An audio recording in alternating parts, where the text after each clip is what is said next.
पूर्णिमा पर मोक्षदायिनी शिप्रा नदी में सुबह से ही स्नान तथा शाम को दीपदान के लिए श्रद्धालु बड़ी संख्या में पहुंच रहे हैं। दीपों की जगमगाहट से शिप्रा का आंचल आकाश गंगा की तरह दमकेगा। आज के दिन से ही शिप्रा तट पर कार्तिक मेले का शुभारंभ भी हो जाता है। ज्योतिर्विद पंडित अमर डिब्बेवाला एवं पंडित राकेश जोशी ने बताया कि कार्तिक मास में तीर्थ स्नान और दीपदान का विशेष महत्व है।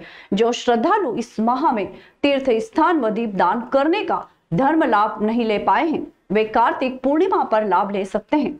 वैसे अभी तक बहुत ज्यादा ठंड नहीं पड़ने की वजह से घाटों पर ज्यादा भीड़ स्नान दान करने के लिए पहुंची है।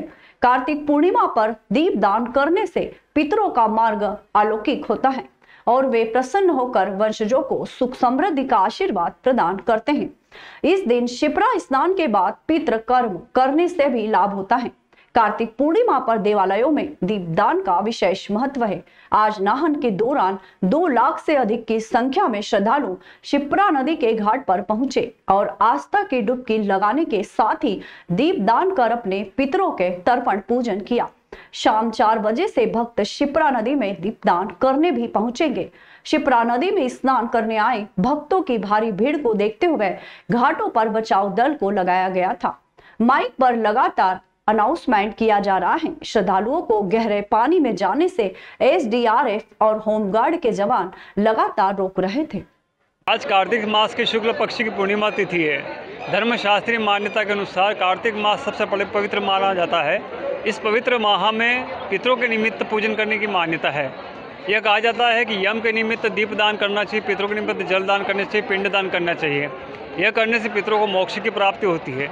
क्योंकि एक मान्यता यह भी है कि तुला राशि की सूर्य की साक्षी में पितरों का कार्तिक मास के पूर्णिमा की तिथि पर अंतिम दिन होता है। इसके बाद धरती पर गमन प्राप्त छोड़ देते हैं। एक मान्यता यह भी है कि वृश्चिक राशि के सूर्य तक पितरों का धरती पर वास होता है। उसके बाद पितृ अपने अग्रजों से जलदान प्राप्त करने के बाद मोक्ष को प्राप्त होते हैं और स्वर्गलोक में गमन होता है। इस प्रकार से यहाँ पर एक मान्यता होने के चलते दूर दराज से, खासकर ग्रामीण क्षेत्र से, शहरी क्षेत्र से लोग जलदान करने आते हैं, पिंडदान करने आते हैं। साथ ही आज कार्तिक पूर्णिमा का मुख्य दिन है। सायंकाल सूर्यास्त के बाद यहाँ पर पितरों के निमित्त दीपदान भी किया जाता है। महापूर्णिमा पर्व काल में धर्म श्रद्धालुजन लाखों की संख्या में आए हुए हैं और अपने परिवार की रक्षा की, पुत्र पुत्रादि की रक्षा की, घर में सुख शांति की कामना का दीपदान, स्नान दान इत्यादि कर रहे हैं। विशेष महत्व होता है। 33 दीपदान का महत्व होता है। कार्तिक मास के जो 30 दिन का जो 1 महीने का जो पर्व होता है उसको 3 दिन और बढ़ा के 33 दिवस के त्रिजटा के रूप में मनाया जाता है। तो 33 दीपदान करने से पूरे महीने भर का जो दीपदान का फल होता है वो आज के दिन प्राप्त हो जाता है। दीपदान करने का उद्देश्य होता है कि वो जो दीप का जो उजाला होता है अपने पितरों को यमलोक के मार्ग पे प्राप्त होता है और हमारे घर में जो पुत्रादि जो अपने कुल दीपक होते हैं उनकी रक्षा के लिए और दीपक के रूप में हमारे घर में लक्ष्मी की प्राप्ति का संकल्प होता है।